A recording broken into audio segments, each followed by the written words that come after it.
So hi, welcome to This Reader's Life, Books and Other Blessings. My name is Stephanie, and I'm glad that you stopped by today.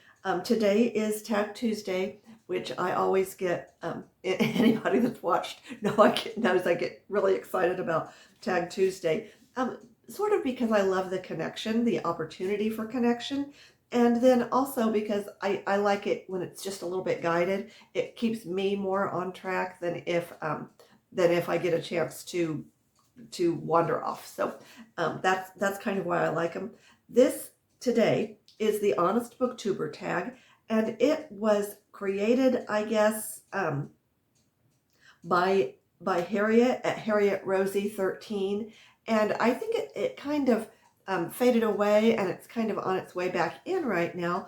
I was tagged by Jeff at ReadingStillMatters, and again, this is called the Honest Booktuber tag, and Jeff tagged me, and check out Reading Still Matters. It's a fun booktuber channel, and Jeff's great to listen to. He's very honest, and he watches or reads, I believe, a lot of historical books, and he's interesting to hear what he has to say. Okay, so we'll go ahead and get started with the prompts. There are 10 of them here, plus tag some people, and I will tag some people at the not at the end of the video, but at the bottom of below.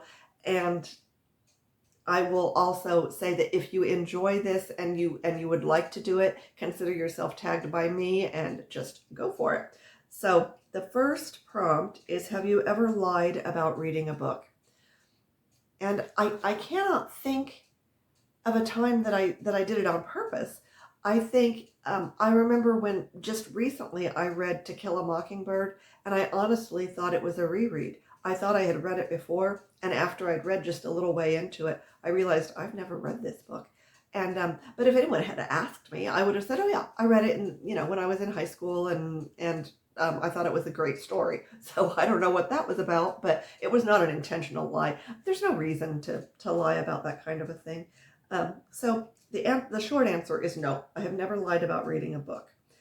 And then it says, have you ever avoided a book because of controversy around the content or the author? I don't think so. I can think of one book that I chose not to read, that I chose not to read. They made a kind of a big deal about this book, and I just thought it sounded so stupid. And that was 50 Shades of Grey, which I've never read, never wanted to read. And I sort of avoided it because I was aware of the content, and it just sounded silly to me. So I did not read that book for that reason, based on content. Number 3, have you ever been sent a book for free and not disclosed it? Well, I wish I was that big. I'm not. So no, I've never been sent a book and not disclosed it, and I never would not disclose if I received a book, even if it turned out that I didn't read it or couldn't read it or did not enjoy it. I would definitely disclose this was a book that was that my opinion was requested on. I think that's what this question really is. Number 4, have you ever bought a book with no intention of reading it? I don't think so. I do go to auctions, and I have definitely bought boxes of books intentionally because of one book that was in the box. So I guess I could say that if there were other books included in that box of books that I had no interest in, then I may not have read them. But I didn't buy them originally intentionally without considering that I might read them. But so again, I think the answer is no there. But if I were collecting certain authors, I suppose it's possible that I would buy a book. But if you're bothering to collect all of the works that the author did, you've probably read the book. So, or at least most of them, and then you plan to read the rest. Have you ever got caught up in a booktube drama? No, I'm not that large to begin with, and I would avoid any drama to the best of my ability. I try not to jump into the middle of things. the only time I can ever think, it's just not like me to get involved in a controversy. Now, someone that is being mistreated, I might ask them if they're okay or something to that effect, or I might contact someone personally if if I saw bad things happening on YouTube, but I would not get into the middle of it. So I think I've felt that way about all social media. I don't get into the middle of most things. So everybody can play nice or go home, and everybody can get into their own little thing if they want to, but it's not my style. Have you ever had a hate comment and did you respond? I have not, and I don't know if I'd respond or not. If it was a true misunderstanding, I might try to explain myself, but otherwise, I'd probably just leave it alone and ignore it. I don't think I'd remove it. Everybody's got a right to their opinion, and if it began to create a controversy or some kind of a big slide into something ugly, then I would probably delete it. But otherwise, I'm pretty, I've said it before, I'm pretty hard to offend. So that's my answer on that one. Have you ever made a video just because you knew it would get views? I don't even know. I don't think I know how. But I certainly have never made a video just because I knew somehow it would get views. And if I knew some secret to honestly getting views based on talking frankly about books and so on and so forth, I guess I would do that, but I have not done it and I don't know how to do it. If you could go back to the beginning of your channel, would you do anything differently? Oh my goodness.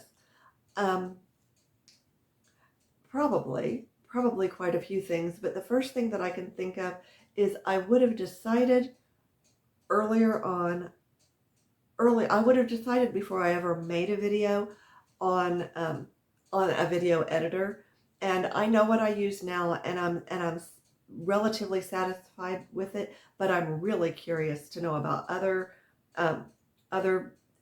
editing choices and downloads, and I honestly don't know. And at this point, I'm far enough into what I'm doing that I'm contented with it. If that ever changes, I guess I'll have to go looking for something else. But I will say that my editor, as far as being able to edit and learning to edit, has been one of the hardest things, and I might change that.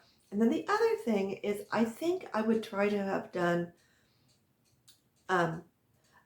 maybe gotten ahead a little bit with my videos by, I don't know, 8 or 10. I had ideas for videos before I ever made the first one, and I did follow a little bit of a schedule in my mind, but it would have been nice to have some backup videos ready for that morning that you wake up and you think, oh, I'm not going to be able to do this today, or something comes up, because consistency, I was aware of the importance of that, and I could feel, and everything took longer than I thought it would. So I felt like I was getting behind constantly, and so that's something that I would do differently. Are there any channels you wish you could be more like? Well, a lot of them. I can say that. I feel like everybody's doing this so much better than I am. Someone that I've really admired is, and she's probably one of the very first booktubers that I watched, is Shelley Swearingen, and I thought that she was very natural and very fun to watch. People who are very eloquent, I enjoy watching them. Book Chat with Pat, I think she is one of the I just think she's very good on YouTube without really trying to be. And I don't mean that she doesn't work hard. I just mean that she doesn't put anything on. She's not fake. She's natural. She's herself. And she's very intelligent and fun to listen to. So I would like to be like her. I can't think of another booktuber, but I will say that there is another YouTube channel that I watch which is the Rose Homestead. And Rose from the Rose Homestead was, she kept, I actually looked, I was looking for videos on how to make sourdough bread. And hers was one of the first ones that came up for me. She was almost brand new. She had a problem with her first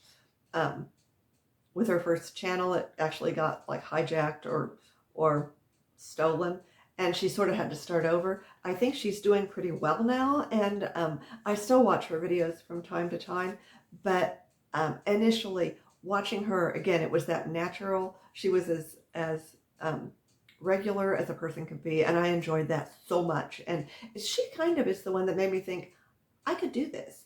So did Shelley Swearingen, although she's much more professional than I am. So I can think of those two right off the top of my head that certainly had an impact on me, and Shelley and the Rose Homestead. And then my, just as a personal favorite, and one that I wish I could do as well as she does, is Pat at Book Chat with Pat. So those are the ones I'm going to go with. What's something you love about your channel? I love doing it. I love the learning process, and I love the opportunity to make connections and discoveries. It's constant discoveries of new books that I would never have thought of reading. It's made me rethink genres that I never thought I would be interested in. So I don't know if that's about my channel. It's about my experience on my channel. What I love about my channel, I think probably that I feel comfortable enough to just say what I think, and that I don't have any feeling of a need to script anything or try to pretend to be anything that I'm not. And that I've met with some, I don't have a big following at this point, but those that have subscribed seem like such supportive people. So I feel like I've received some wonderful support. Oh, that was the last question. So I will tag some people below. If you're interested in doing this tag, please feel free to do it. It's called the Honest Booktuber tab. I'll also put all the prompts below so that you'll have those. And until I make another video, please remember to be kind to yourself, be kind to others, be kind to the planet, and be blessed. You have a good day. Bye-bye.